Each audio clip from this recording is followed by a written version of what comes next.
столице Ингушетии состоялся первый гастрономический фестиваль «Праздник ингушской кухни». Мероприятие прошло близ главной равнинной достопримечательности 100-метровой башни Согласия на открытом воздухе. В подворьях, организованных муниципалитетами, местных жителей и гостей республики угощали различными блюдами национальной ингушской кухни. Был организован концерт и выставка народных промыслов. На фестивале побывал глава Ингушетии Махмуд Али Калиматов. Слово Диане Дударовой. У подножия башни Согласия царит настоящий праздник ингушской кухни. Это первое главное событие весны, организованное Комитетом туризма совместно с администрацией Магаса. Участие принимают все муниципалитеты республики. Один только Назрановский район представил более 30 блюд на фестивале. Ингушские лепешки, чапельга, халва, сыскал, черемша. Этот стол буквально ломится от разнообразия национальной кухни. Здесь не только вкусно, но и красиво. Сервировка и сама подача яств не оставляет равнодушным никого. Тут все вкусное. Все домашнее, все вкусное. Всех угощаем. Но Назрановский район не ограничился только национальной кухней. Здесь представили также блюда и других народов России. А готовили вкусности все женщины муниципалитета, изъявившие желание принять участие в гастрономическом фестивале. Что только не пожелает человек, что не подумает, все на столе. А что вам из приготовленного вами нравится больше? Мне черемша нравится. По такой погоде и по таким ковидным положениям. А шатер Назрани подготовлен социальным отделом мэрии города. Чапельгу здесь подают с печи. Начинка на выбор: творог и картошка. Готовят мастерски, лепешки получаются тонкие и масла не жалеют. Атмосфера шатра Джайрасского района перемещает в горную Ингушетию. Здесь подают всем желающим вкусную баранину. Очень вкусный. Что вы попробовали? Я мясо баранина попробовала. Сейчас чапик попробуем. Пошли. В общем, пошли.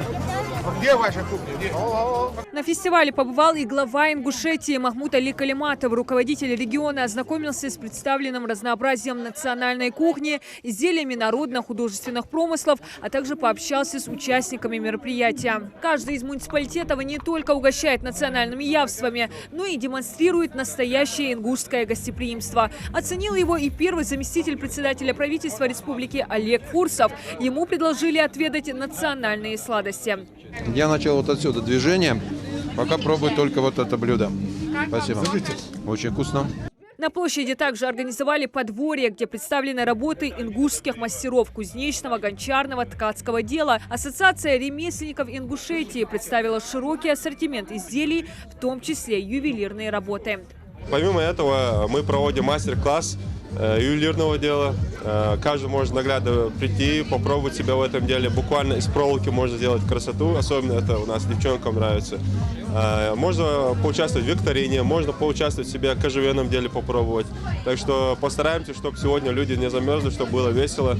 И самое главное, чтобы как-то порадовать нашу публику. Тем временем эти горянки знакомят с историей ингушской национальной одежды и многовековым искусством изготовления ковров. Рассказывают о процессах создания истинга и различных техниках. Впечатленные рассказами мастерицы оставляют даже отзывы и благодарность. Раньше его нашли, первый раз нашли в ингушском башне, боевом башне в склепе. И еще находили у нас мялхркаш называется.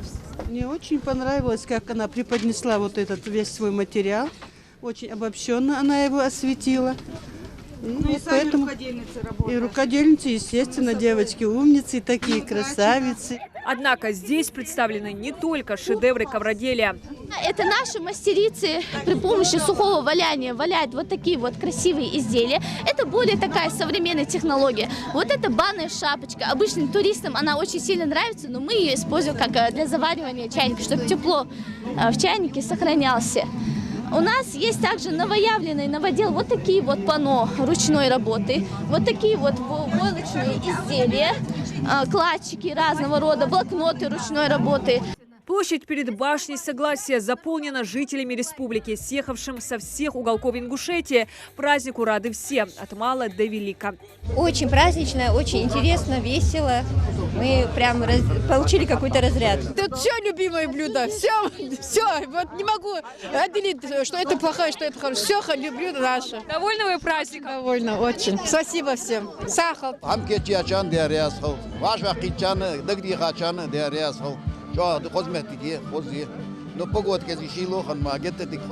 В числе гостей гастрономического фестиваля также много туристов. Разделили праздник ингушской кухни и представители соседних республик. Мы приехали поддержать это прекрасное мероприятие. Хотим пожелать, чтобы таких начинаний было как можно больше у вас. Впечатляет сама организация.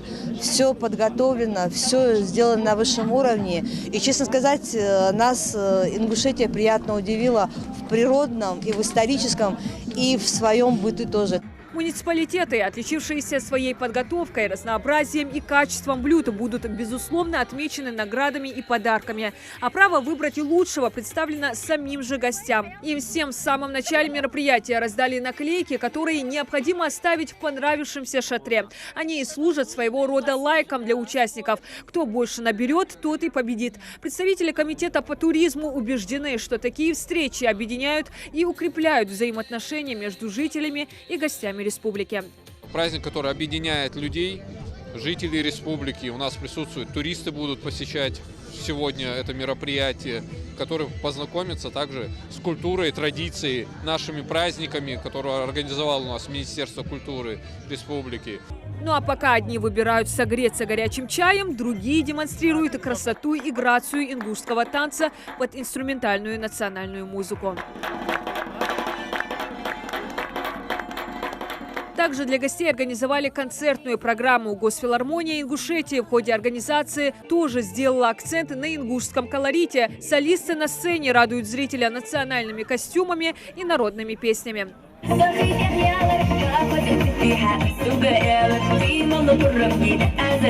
Комитет туризма Ингушетии сегодня не только познакомил всех участников фестиваля с уникальной ингушской кухней, атмосферой мероприятия также передали историю, культуру и неповторимость народа. Намерены такие вкусные и познавательные встречи сделать традиционными. Диана Дударова, Асхат Билакиев, Новости 24.